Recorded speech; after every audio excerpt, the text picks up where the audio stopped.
Hey everyone, and welcome to the Flip the Script podcast. I'm so excited for today and the launch of season 2 on this podcast. We really do hope that the Flip the Script podcast encourages you. It helps you learn to change the way you think so you can change your life. Throughout the season, we'll be having conversations with some different people, as well as different times where we'll tackle some topics that I think really do affect our everyday life and learn how we can get better. If you haven't already, would love for you to subscribe to the podcast on YouTube or wherever else you may be listening to this podcast. And just to make sure you get the bonus episodes when we drop a new episode, it's right there and you're aware of it so you can listen. As we get started with episode 1 for season 2, I wanted this season to talk about what is true for all of us all the time, and that is change. And no matter if you're listening today and you love change or you hate change, change is going to happen in some aspect in your life. The truth is, a lot of us end up missing out on life, not because we won't change, but because we refuse to be open to change, or we don't think the way we should about change. Therefore, I wanted to really dive into that today. Before we do, though, I wanted to share this quote with you. I recently read a book called Resilient by an author named John Eldredge. And in his book, he says this, that we should plan to become the most converted person your friends and family know.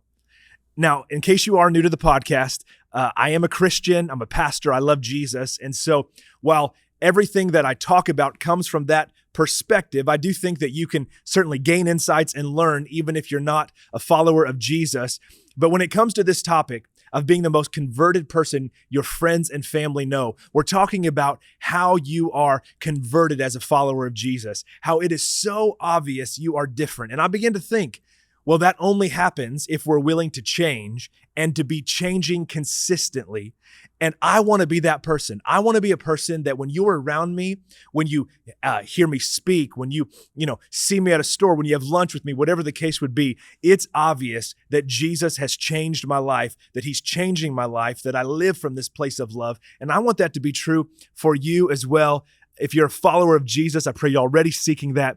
And if not, perhaps that is the journey you would start today. But no matter what change you would need in your life, I want to take some time today and talk about keys to change. In fact, if you're taking notes, we'd love for you to write some of these thoughts down. If you're listening in your car, maybe you can write down and drive. That's up to your safety, I suppose. But the first thing I think is important that we know about change is this. Change is not always a choice, but how you think about it is.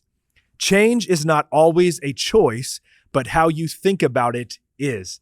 There's things in my life that are consistently changing, and there's things in your life that are consistently changing. Some of those things are my choice, but most of them are not. Most of the things in my life that do change, I don't get to choose. I do get to choose how I think about them, though. I get to choose how I'm going to think about change even before change happens. It's proactive thinking, it's preparation, so that I don't feel shocked when things change. I don't feel like I don't know what to do, but instead, I'm ready to begin accepting, but also then thriving through that change. I've heard it said recently in regards to parenting that we aren't trying to help our kids simply survive childhood and their teenage years. We want them to thrive in that. Well, I think that's true for us in every generation. We don't just want to survive, we want to thrive. And the way we do that starts with how we think about change, whether we choose it or not. So today I want to talk about 7 keys or 7 things, 7 thoughts of how to think about change, how to be prepared for change. When I look at my life over the last nearly 3 years now, there has been more change than I would care to choose. There's been so much change about where I live, about where I eat. Come on, how many of you know we couldn't even go to restaurants for a long time? There's been so much change about my schedule and kids going from middle school to high school and so many different aspects of my life that has changed. And I realized that rather than avoiding any of that, I need to make sure I'm thinking the right way about it. And these 7 things I'm going to share today, they really help my life, and I pray they would help yours as well. First, change in and of itself is not bad. Number 1, change in and of itself is not bad. It's kind of like money. It's not good or bad. It's a means to something, okay? So change in and of itself is not good or bad. Change for the right reasons, change for the right purpose, it is good. And if it's not a change that you chose, but you have to experience it or have to walk through it, you can always find the good in it. The only way we would not find the good in it is if we escaped or tried to run from it too soon. And the reason we so often do this is because we think it's bad. The attitude you start with is usually the attitude you stop with. And so if we come to change thinking like, this is going to be bad, this isn't how I wanted to do it, this isn't good, if that's the attitude we start with, we will probably end up missing the good that is there. But not only that, we'll set ourselves up to become bitter. And I'm one of those people that says, no matter what the change is, you can either become bitter or better. And I always want to choose the better side. The second key to thinking about change is that we need to give up the false belief that we are in control. Don't get mad. Don't shoot the messenger today, but you're not in control. I'm not in control. I really wish I was in control a lot of times. Some of you are listening today and you are a control freak. You're like, come on, Michael, I hear you. I am a control freak. We're like united in this. I want to control what my team does. I want to control what my family does. I want to control what the government does. I want to control how late the restaurants are open I want to go to. I want to control what my church does. It's like we just like to get to have things exactly as we want them. But guess what? You're not in control and I'm not in control. And if I'm willing to give that up, it frees me to embrace or to come to change open-minded so that I might actually be able to figure out what is happening. Number three, third key to thinking about change and a healthy way to embrace change is to shut off the what if. Maybe say it out loud. If you're with somebody, they can laugh at you, but say out loud, I need to shut off the what if. I need to shut off the what if. Now, I'm talking about what if today from a negative connotation, negative standpoint. The reality for so many of us is that when we start to think about change that is in our life or change that we believe needs to happen, we go down this what if road and we start to think about what if it doesn't work? What if this happens? Or what if this goes wrong? We have, in fact, researchers debate on this, so stay with me, but we have somewhere, 300 to 1,000 thoughts, negative thoughts daily that are coming into our mind. Now, understand, with that amount of volume of negative thoughts coming in to our mind, we all need to take a moment and stop and go, you know what? This what if negative thought isn't meant to lead me where I'm supposed to go. We can't ignore them, meaning we don't need to pretend they're not there if they're there. As a Christian, I would say we need to take that negative what if and flip the script on it and instead turn it into what if God did this? Instead turn it into God will do this. Instead turn it into a faith statement instead of a what if fear statements. When our mind starts going down the what if road, we often miss the big picture of what could happen in our life, of what this change could bring to our family, to our friends, to our city, beyond. And so the key, as we begin this season 2, as you're listening to this, I don't know when you're listening to it, but is it dropped in the fall of 2022? Let's make sure that we're shutting off the what if.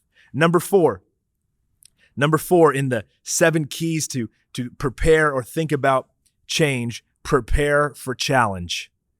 If we are going to experience what any change to our life is meant to bring, if it's going to make us better and it's going to make the people around us better, then we need to prepare for challenge. One of the biggest reasons that you and I keep ourselves from being fully changed is because when challenge comes, we want to run away.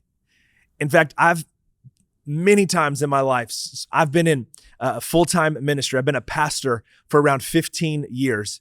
And many times I've come to a place in my life where I thought I was doing what I was supposed to do, and it was hard. And this challenge was in front of me. And so there's been some aspect of change brought to my life or to the ministry that I'm leading or involved in. And this change, I'm like, this is going to be good. And we thought it was going to be good. And then it becomes so challenging. And in the moment of challenge, what I want to do is say, well, maybe I messed up. What I want to do in the moment of challenge is say, well, maybe I didn't do the right thing. And the problem is that when we allow our mind to use challenge as a negative thing, we keep ourselves from walking into what I believe God would want to do in your life, what I believe you're set up to do to fulfill God's purpose for your life. We know it's true. Anything that's valuable is going to take work. We know it's true. Anything that's valuable is going to have a cost associated with it. And so good change will always also include some level of challenge. In fact, for years, we've had a saying, and it's this: growing means changing. Growing means changing. And it's a really healthy saying, because I don't know how old you are as you listen to this today. I don't know exactly what is going on in your life, but to some degree, I know that you would like to grow. Maybe it's that you want to get stronger physically. Maybe it's that you want to grow your mind and get smarter. Maybe you want to grow your relationships. Well, that requires change. And the thing about change that produces growth is it's painful. I'll say it again, and so you can be encouraged that the challenge is okay. The challenge is okay because growth that you want requires change, and change requires pain. When I was a kid, I remember I used to wake up in the middle of the night and I would be crying, and I mean like crying because my feet hurt so bad. And from learning from my mom and then doctors, it was like, oh, that's just growing pains. And I was like, I don't really care what you call it. It still hurts. Those growing pains, though, produced a man who was 6'4" tall. And now my son, especially my oldest, but all of my kids tell me that that's really cool and that being tall is like success. So I don't really know if that's true. I tell them it just makes flying on an airplane really uncomfortable. But here's what I know. Had I not gone through the pain, I would not have grown. All change that you and I want that will produce growth will have a season of pain. It'll feel like challenge. And so I want to encourage you, but I'm going to challenge you right now also.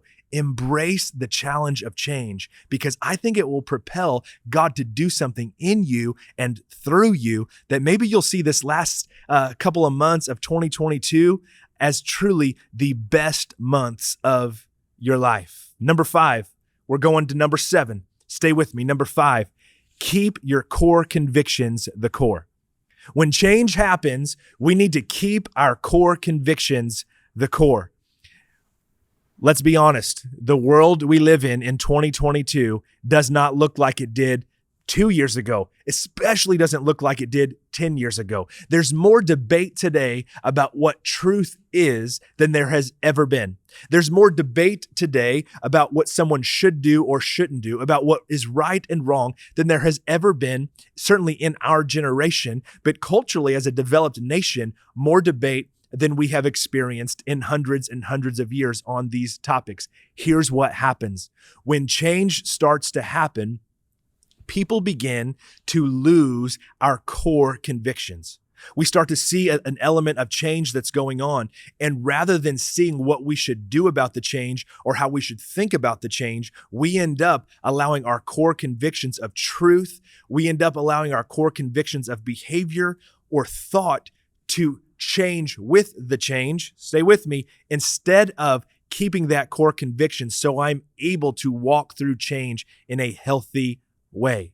The temptation will come over my mind, over my emotions to say, you know what, maybe this is okay now, or to say, you know what, maybe this is wrong now. But I want to encourage you that when we look at change, today we're talking about change that makes us better, not bitter. So when we look at change that's going on, we don't want to allow it to change our core convictions. We want to make sure that we see or receive change and we keep our core convictions. We stay in that place of knowing what we believe and what we stand on. We might need to change, but we don't allow other change outside of us to change our core convictions. This will allow us, if we keep this will allow us to walk through change in and around us. Stay strong, be better, not bitter. Number six, the last two are my favorite when it comes to change that we must embrace. Don't look back with longing. Don't look back with longing. Now, this is true about me. So some of you are going to listen to this and maybe you can relate to it, but I tend to only remember the positive. When I look back on my life, for the most part, I remember the good things about a relationship. I remember the good things about a place that I lived, about a place that I went, about a place that I worked. Seldom do I focus on or remember the bad things. Now, for the most part, I think that serves me well.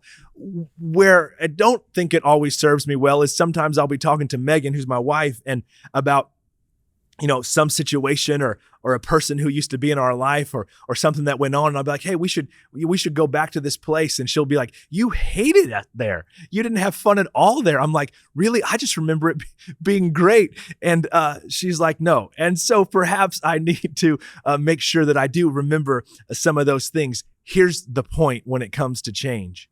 Whenever we're in that place of challenge we talked about earlier, we tend to look back with longing to the past. In fact, if you're not wired like me, when you're in a challenge, you will sometimes be wired like me and look back at the past with longing. We will see the challenge of change in front of us, and we'll look back and go, man, remember the good old days. Remember how great it was before COVID. Remember how great it was in high school. Remember how great it was when we lived in that house. Remember how great it was when we had that job. Whatever it would be, and we'll look back and we'll want to get back to those days. Here's the problem. We cannot move forward into what God has for us through the change He's requiring if we look back with longing. I'm not saying we don't need to recognize our past. I'm not saying there's not times we need to remember our past. What I'm encouraging us with today is if we want to embrace change and think about it in a way so it makes us better, not bitter, we have to keep ourselves from looking back with longing. And then finally, number 7, it builds from number 6, we focus forward. Focus forward. When change comes, it means the status quo isn't going to be the same. When change comes to our life, as we're learning, it means there's going to be challenge. When change comes to our life, it means there's going to be growing pains. Nonetheless, focus forward. There's this guy that we learn about in the Bible. He's known as the Apostle Paul. He wrote a lot of the Bible's New Testament. And in one place, he writes a letter to a church. And in that letter, he says, forgetting what lies behind, I press forward to the goal. Forgetting what lies behind, I press forward to the goal. Whenever we feel that, like, I want to go back, the encouragement for all of us today is to focus forward with an intentionality on what could be as I keep my eyes in the direction of where I'm supposed to go, of what God wants to do in me and through me and for my family. And if I walk these 7 things out, I believe with everything inside of me, I believe it for you, for your family, for your business. If you will live these 7 keys out, then when change comes to your life, whether you choose it or not, you will think about it the right way. And as a result, it will make you better. As a result, you'll see blessing and goodness come to your life. I want to end this podcast with a prayer.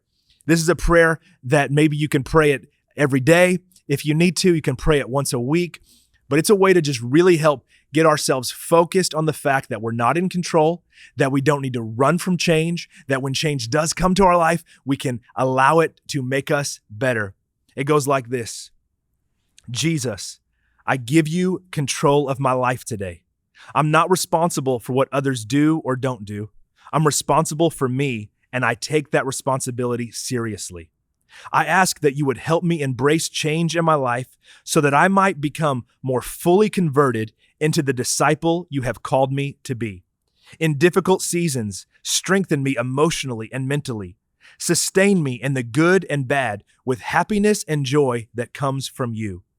Please keep me from looking back with longing, but instead help me to focus forward on the good work you are doing in and through my life. In Jesus' name, amen.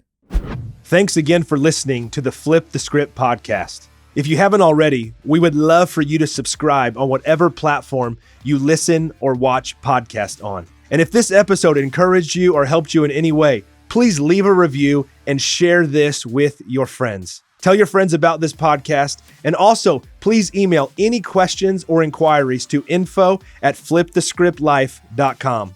Thanks so much, and we'll see you next time.